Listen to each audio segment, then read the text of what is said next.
Bwana asifiwe. Praise the Lord. Karibuni katika ibada ya mafuta, anointing service yetu ya Friday ya leo. Bwana wabariki sana. Nina imani ya kwamba whatever you have been claiming, kile ambacho umekuwa ukiomba Bwana alete kwako, una imani ya kwamba utapokea nguvu ambayo itakuwezesha to sustain it, to carry it, or even to receive it if you haven't. In the name of the Lord Jesus. Hallelujah. Nimeokoka, Yesu ni Bwana. Niko na tumaini ndani yake. Yesu Kristo amekuwa mwema kwangu. Nimeokoka. Salimia jirani na umkaribishe kwenye kiti. Praise the Lord. I want to speak very briefly kwa dakika kama 15. Kisha tutakuwa na wakati mzuri wa kuweza kujiombea, na tena tutakuwa na wakati mzuri wa kuwa na wakati wa kupokea mafuta. Praise the Lord. Bwana Yesu asifiwe. Wakati ambapo ulipita ile Friday ingine, sio yenye ilikuwa hiyo ingine, tulipokuwa na ibada ya mafuta mahala hapa, Bwana alisema ya kwamba from an egg he is making a seed. Na wakati nilikuwa nasikiza vizuri yale mambo ambayo Mungu anataka kuyafanya, ni kakuwa convinced ndani ya moyo wangu ya kwamba mambo mengi ambayo tumekuwa tunayahitaji na tunaomba Mungu aweze kutupatia, Mungu ameachilia, Mungu ametupatia. It is we now we rise up and we connect ourselves with the grace. And when we connect with the flow, we connect with the life. Kwa sababu when you come across an egg, whether in a vision or a dream, it is representing life. Praise the Lord. Where there is no egg, there is no life. There is no growth. And therefore, wakati ambapo tunaangalia yale mambo ambayo Bwana anatuzungumzia, ni vizuri tuelewe ni njia gani ambayo tunaweza tukaweka kwa maisha yetu ikaweze kutuletea ile baraka imebebwa na wakati ule. Jina la Bwana litukuzwe. Na njia moja niliwaambia kwamba kuna mysteries 3 ambazo Mungu hutumia, ama 3 ways, 3 mysteries katika Bible ambazo sisi hatuelewi sana vile ambavyo Mungu anazitumia, lakini hufanya mambo makubwa sana wakati ambapo kuna anointing, wakati kuna baptism, na wakati kuna Lord's table. Those are the 3 ordinances, ama those are the 3 mysteries ambazo ziko katika Bible. Na wakati ambapo tumeelewa jinsi dimension moja inahitajika tuitumie na tuishukue wakati kama huu, tuiweke katika maisha yetu, that is when we will have an encounter with God. Hallelujah. Yesterday I spoke about 3 things. I spoke about joy. Hiyo siku nyingine nilikuwa nimezungumza about ahadi za Bwana, the promises of God. Jana nikazungumza about opportunities, na nikawaeleza vizuri ya kwamba kila kitu inatoka kwa Mungu inang'ang'aniwa. Are we together? And we have reference that in the Bible. We have reference of how things happen in this world. Before vitu zifike katika dunia hii, kuna another dunia hapa katikati. Na hiyo dunia inakuwaga ni ya vita. Praise the Lord. Kuna kuwaga na kitu kinaitwa the second heaven. Hii second heaven hapa ndio mahali ambapo maroho yote inakaa, mazuri na mabaya. Na kabla sasa sisi tufikiwe hapa duniani, lazima baraka yako ama malaika mwenye anabeba baraka yako akuwe na uwezo wa kuweza kupita katika hiyo eneo la vita. Ni kama sasa tuseme ya kwamba unataka kwenda Somalia. Tunajua ya kwamba kuna mahali ambapo kumewekwa camp ya majeshi, si ndio? And for you to go to the other side, or for you to pass over, you must overcome lile jeshi limewekwa pale ndio uweze kuenda ile side nyingine.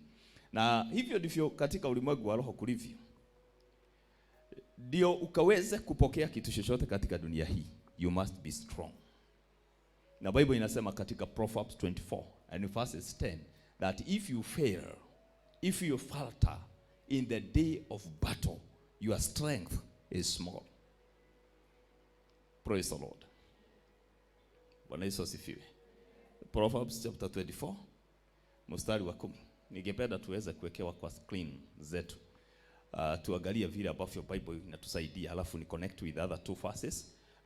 Then tutaigia katika uombezi. Na ninajua kwamba uko tayari kuomba. Are you ready for prayers? Bible inasema ukizimia siku ya taabu, nguvu zako ni chache. Kwa hivyo kuna watu ambao huaga wanazimia wakati wa taabu. If you faint in the day of adversity, the day of opposition, the day of war, Bible inatuambia your strength is small. It is not that you don't have strength. You have it. But the volume or the quantity, the capacity ambayo uko naye is small. Na kuna kitu ambayo inafaa tujifundishe hapa ya kwamba if small strength will make you fall, will make you faint, will make you not have breakthrough, we must know how to get into more strength and more strength and more strength. Jina la Bwana litukuzwe. Na sasa tukisoma Bible zetu katika Acts chapter 1 and verses 4 and 5, Bible inatuambia kwamba Yesu wakati ambapo alikuwa anaongea na wanafunzi wake, kuna mambo ambayo aliwaelezea na akawaambia hivi. Nataka tuwekewe ndio tuweze kupelekana vizuri moja kwa moja, that you may understand that man need strength. Na ndio uweze kupata ahadi zako, you need to be strong. Unahitajika uwe na nguvu. Ahadi zinang'ang'aniwa. Restoration is war. Ujue kile kitu ambacho kiliondoka kwako, if it is an opportunity, tayari hakuna mahali ambapo imewekwa. It is only picking. It is being used by someone else. Maybe ni nafasi yako ya masomo, ilibadilishana mwingine akaingia katika hiyo nafasi. Ni nafasi ya kazi, ya biashara, ya utajiri. Ujue ya kwamba kuna vile ambavyo it is guarded na inatumika. Na mtu ambaye hana uwezo will faint katika struggle ya kupokea ahadi ama kupokea yale mambo ambayo Bwana anayataka. Na Bible ikatuambia ya kwamba since the time of John the Baptist, praise the Lord, the kingdom takes violence and the violence will take it by force. Mimi nasemanga ya kwamba wakati Bible inasema ya kwamba we are soldiers, we must behave like soldiers. Soldiers are not in the comfort zone. Soldiers are there to battle, whether it is night or the day. Wakati ambapo Filipi inapigwa namna hii, hawatakagi kujua watatoka vile wako, as long as they have the equipment ambazo zinatakikana kupigana vita. Amen. But many of us hatutakagi mahali ambapo we will sacrifice. Hautaki mahali ambapo utafanya beyond what you want. There is a time ambao inafika that you need to rise up and say, I must possess what belongs to me. It must come back to me. Praise the Lord. Sahi nikikunyang'anya simu, utasema ya kwamba ni vizuri tu pastor Eda naye Mungu atanipea ingine. Najua kuna mtu atanipeleka mpaka kwa chief. Kana tiguo. Ama polisi. Ama hiyo kibeti yako ibiwe. Utakibizana naye. Ile kitu ambayo itafanya either iende ama uipokee is your strength to run after it. Are we together? Na sasa maisha ya kiroho iko namna hiyo jameni. Maisha ya kiroho iko namna hiyo. Bwana apewe sifa. Bible inatueleza hivi katika Acts of Apostles chapter 1 and verses 4 inasema, at one of these gatherings, let us see ni Kiswahili inasemaje. Hapo alipokuwa amekutana nao, aliwaagiza wasitoke Yerusalemu. Aliwaagiza wasitoke Yerusalemu. Those are keywords that you should note. Don't go out of this place. Akasema ni kwa nini? Bali waigoje ahadi ya Baba ambayo mlisikia habari zake kwangu. There is something they were told to wait. Don't go, because if you go without it, you will faint. You will not have power. Hautaweza kushinda maadui. Praise the Lord. Kwa hivyo kaeni hapa mgoje. There is a time ambao Mkristo huaga anaketi anagoja. Are we together? And that time ambao huaga unaigoja, lazima uwe unajua ni nini ninagojea. Kwa sababu hawa Yesu alikuwa very specific. Gojea ahadi ya nani? Ya Baba. Kwa sababu alikuwa anasema ya kwamba nitakapoenda sitawaacha peke yenu, ama sitawaacha kama mayatima. Kuna kitu ambao nitafanya that will represent me. Even in my absence, it will look like I am present. Are we together? Last time ambao nilisungumza about anointing, niliwaambia kwamba Christ means anointed. Jesus means savior. Isn't it? Kwa hivyo, if we interpret the word Jesus Christ, na hiyo revelation, tutasema ni savior anointed. Isn't it? Now, why was he anointed? Because he could not accomplish his mission here on earth without power. Are we together? Wakati wa kubatizwa kwake, Roho Mtakatifu alikuja juu yake. Na wakati alipokuja juu yake, kuna vitu ambazo zilifanyika. Na ile kitu ambayo ilifanyika hiyo siku, hatujaambiwa katika hiyo Luke, hatujaambiwa katika hiyo John, tumeambiwa katika Acts chapter 10 and verses 38. Maana Yesu anasema ya kwamba na nikaona mbingu zimefunguka, na nikamuona Baba, na kisha Roho Mtakatifu akashuka. Those are the statements ambazo ziko katika experience ambayo Yesu alikutana naye katika mto ya Jordan. Are you following me? Praise the Lord. I am trying to take you somewhere. Bible inasema hivi. Hata alipokuwa not this one. Hii tumesoma. Nataka 10 verse 38. 10 verse 38. Bible inasema hivi. Oh Jesus. Inasema hivi. Habari za Yesu wa Nazareti, jinsi Mungu alivyomtia mafuta. Alivyompanya nini? Haya, hii mafuta alitiliwa wapi? Niweke kwa kizungu. Give me in English. Hallelujah. Bwana Yesu asifiwe. How God anointed Jesus Christ of Nazareth with the Holy Ghost and with power. When was that? At the baptism point. That is when the Spirit of God was released by the Father to him. Roho Mtakatifu akafanya nini? Anointed him. And therefore, he became anointed of God. Praise the Lord. Na tukishikanisha na kwa sasa, na ile jina ambao unaitwa, what is your name? A Christian. Kulingana na religion yako, I know mtaniambia naitwa Sarai, naitwa Bilha, naitwa Joseph. We are all Christian.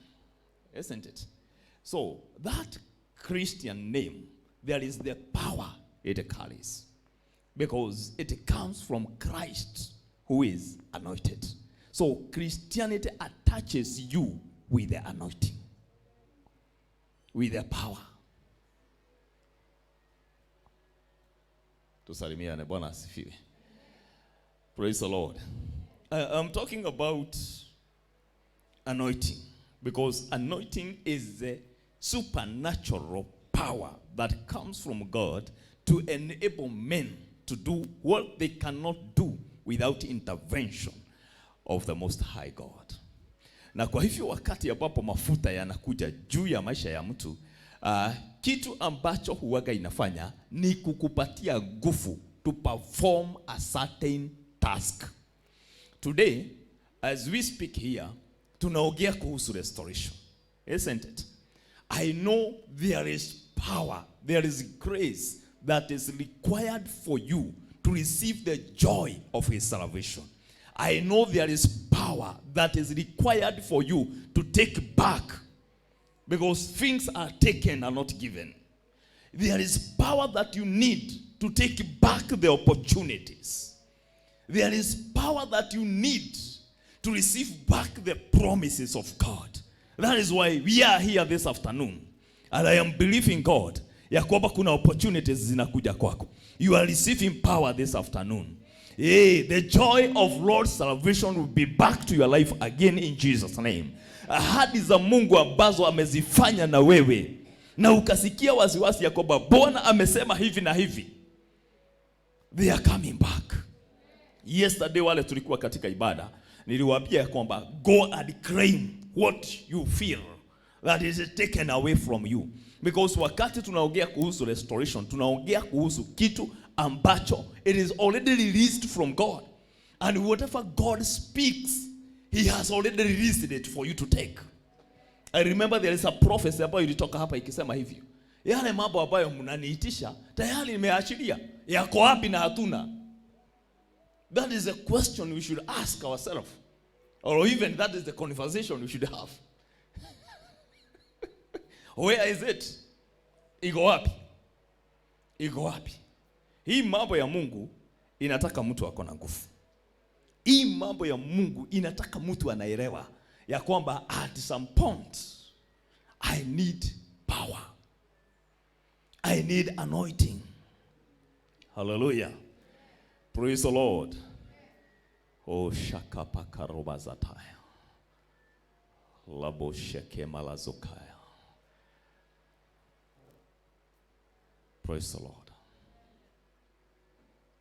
When people receives power, katika hiyo chapter 1, I mean that 10 and that 8, the Bible says that he went along doing good. Kwa hivyo hata wale ambao waliambiwa gojeni hapa, kama wageenda without anointing, wageshabuliwa kama watu wengine ambao tuliona na tukasoma katika Bible. Because for the enemy to interfere with you, ile kitu huaga anaangalia una nguvu kiasi gani.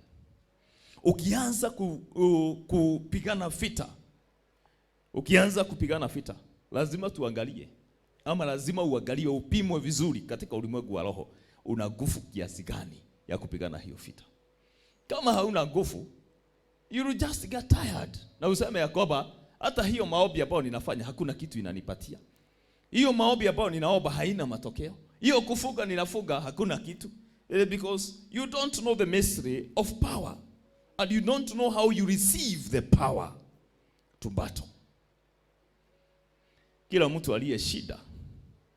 alishida kwa sababu ako na nguvu ya kushinda. Jina la Bwana lipewe sifa.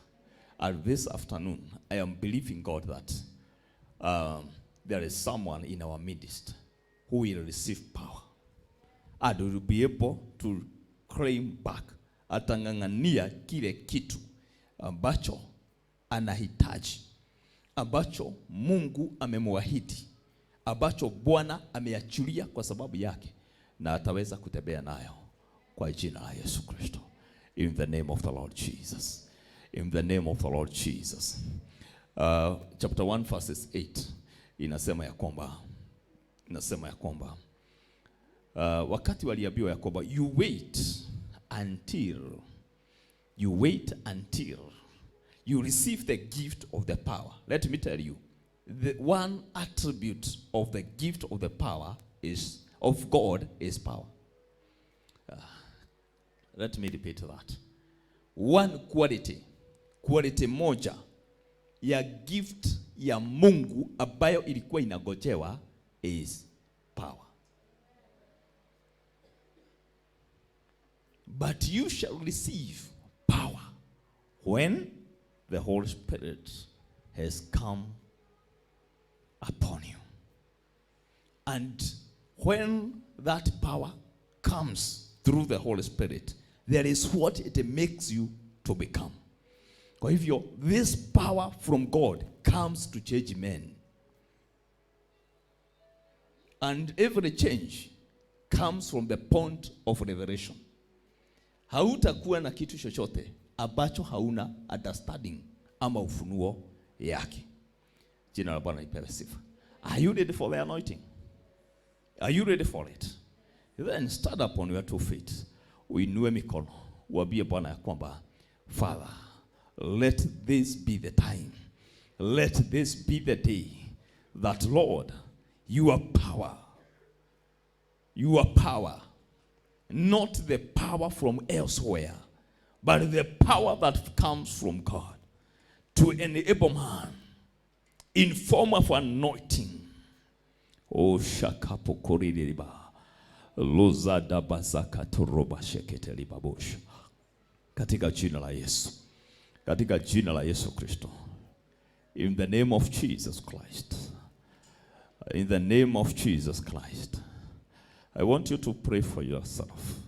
I know kila mtu kuna kile kitu ambacho amesikia ya kwamba anahitaji kukidai kutoka kwa Mungu. There is no any other time to do that. It is now. It is now. It is now. Wengine utukufu wao uliibiwa ukaondolewa. Yale mambo ambayo ama zile breakthroughs ulikuwa nazo zikaondolewa. Zikaondoka kabisa kwa maisha yako. Sasa ni time gani ingine unagoja? This is the time you raise your voice and you ask the Lord, anoint me today with the Holy Ghost and with power. And I know, my Father, oh, I will not faint again in the day of adversity. Oh, kutakoze nimezana kutariba bozatakaya. Kuna nguvu ambazo kanisa tunahitaji. Kuna nguvu ambazo watu wa Mungu tunahitaji. And we can only have this power when we open our hearts, when we have a revelation, and we open our heart, we open our mind, and we allow the Lord of hosts to work in us, to work within us. In the name of Jesus Christ. In the name of Jesus Christ. In the name of Jesus Christ. Oh, shakapa karolobazataya. This is personal. It must be a personal encounter. It must be a personal experience.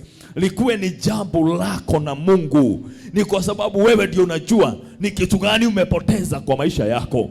Na Bible inasema ya kwamba wakati adui atakaposhikwa, kile kitu atakuwa amekiiba, alipishwe mara 7. Alipishwe 7 times. Kwa hivyo whatever you are claiming, chochote ambacho unaitisha Bwana, ujue ya kwamba it will not come the same measure ambayo iliondolewa kwako. Inawezekana kuwa ya kwamba muda wako umepotea, but when God restores it back, it is not equal, it is not the same measure ambayo iliondolewa kwako. It comes a different measure. It comes a different measure. It comes a different measure. Oh, shakapakaroba zadaya. What you need is the power, is the Lord to anoint you. An afternoon like today. Afternoon like today. Bwana akaweze kuachilia mafuta yake. Akaweze kuachilia nguvu zake juu ya mtu mahala hapa. Oh, shakapa gando robo zadai. Mazayanto robo shekeri baba baba baba. Rababa zagando roba zaganda reba shekete. My God and my Father, in the name of the Lord Jesus, I thank you for you are together with us. I thank you for your presence. I thank you for this anointing, Lord, that you are releasing in this place. It is time to pray. It is not the time to look side and side.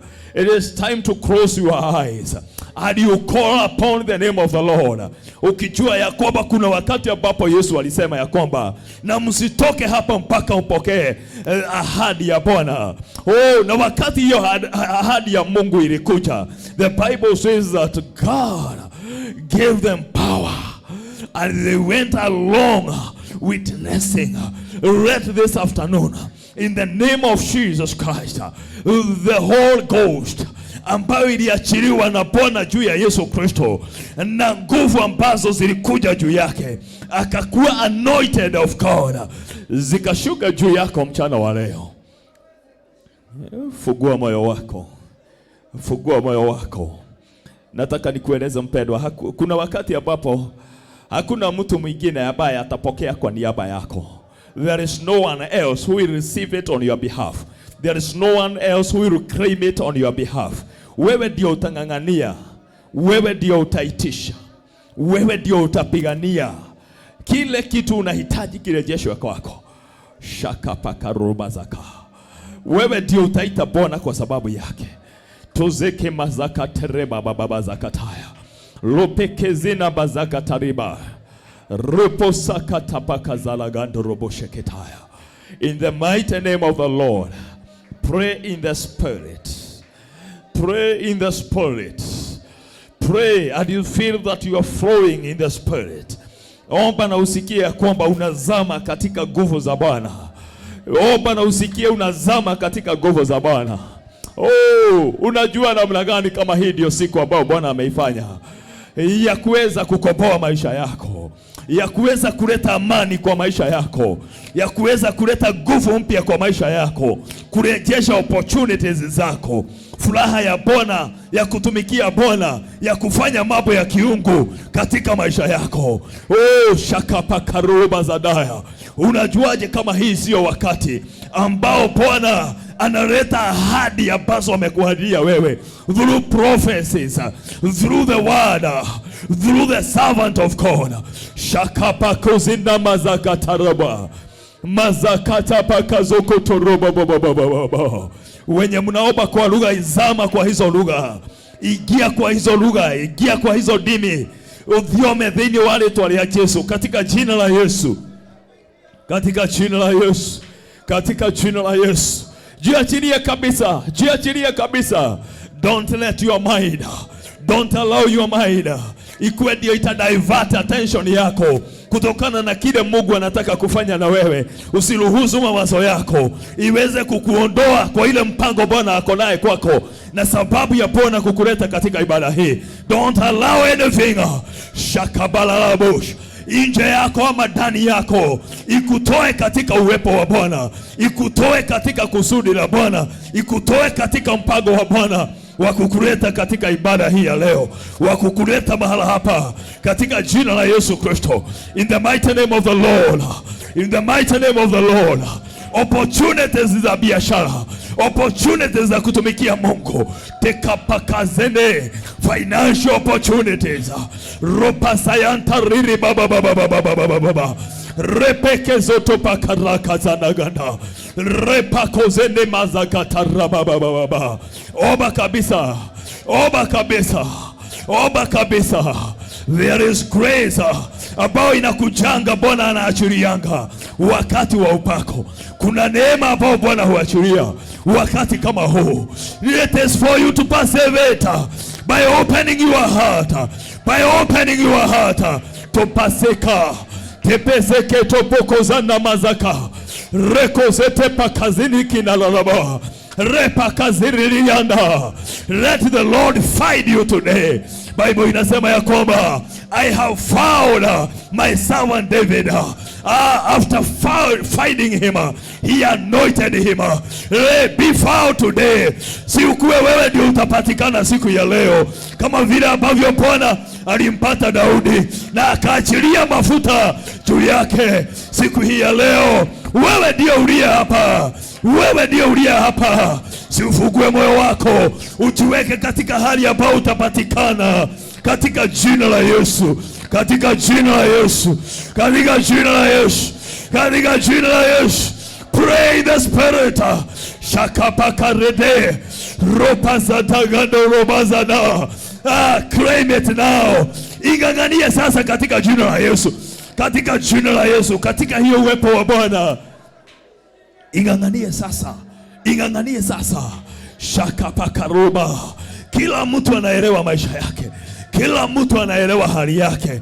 Unaelewa ni mambo magani ambayo yamepotea kutoka kwa mikono yako. Wengi mmepoteza pesa topa sekreteria posana ritai torita sonteli liliba ripa zeketoririba lekeze ketaragana.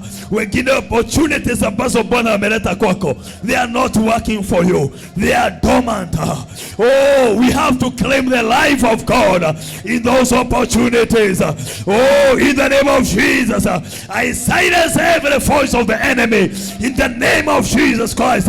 Every doubting spirit, I bind you in the name of the Lord. Hatutazuiliwa tena, hatutazuiliwa tena, hatupigwi tena katika jina la Yesu, katika jina la Yesu.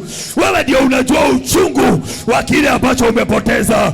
Wewe ndio unajua uchungu wa kile umepoteza, na kwa hivyo jiachilie kabisa, jiachilie kabisa. Mikono ambayo imeshikilia tabakazina rababa tepekezene mazataraba, in the name of Jesus, lazima yachurie, lazima yachurie, lazima yachurie, lazima yachurie. We have to disarm that strong man. Tepasekeria tipasatakatakata teseketeketeketalaba toposeskeririba masakuta pakazere keteba rapapapapapapapapapapa. Every strong man ambao anashikilia that opportunity must lose, must lose in the name of Jesus, katika jina la Yesu, katika jina la Yesu. It takes violence, takes violence to have it. It takes violence in the name of Jesus, in the name of Jesus, in the name of Jesus. Oh, hallelujah, hallelujah, hallelujah, hallelujah, hallelujah, hallelujah. Mpango wa kukufinyiria lazima uondoke, lazima ushindwe katika jina la Yesu, katika jina la Yesu. Omba kabisa, ita Bwana kabisa, ndio hizo nguvu za Bwana. Receive it. Anointing ya Mungu imeshuka, mafuta ya Bwana yameshuka, ndio hiyo.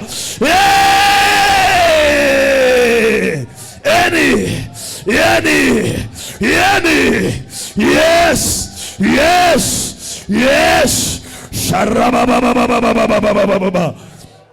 Mazakata bazaganderebosh. Rikozete pakazadagandorobosheke. Ripina satakazadaganda. Usitoke katika uwepo wa Bwana. Ashes, please leave it like that. Wacha ikuwe hivyo, wacha ikuwe hivyo katika jina la Yesu, in the name of Jesus. Let it go like that. Ni Roho wa Bwana ameshuka kuatia nguvu, to anoint you for the task. Topasaka tarabababa rikuzina mazaka. Oba kabisa, vyoma vyo, zama kabisa, zama kabisa, zama kabisa, zama kabisa katika jina la Yesu, in the name of the Lord. Yes, yes, yes, yes. Every time there is grace, there is power, there is fresh anointing in the presence of the Lord. And this afternoon, oh God, hey, continue claiming it. Endelea kuitisha kwa jina la Yesu.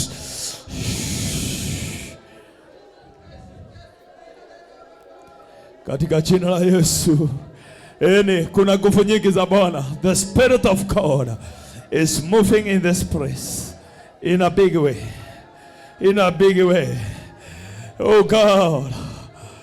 Ninaona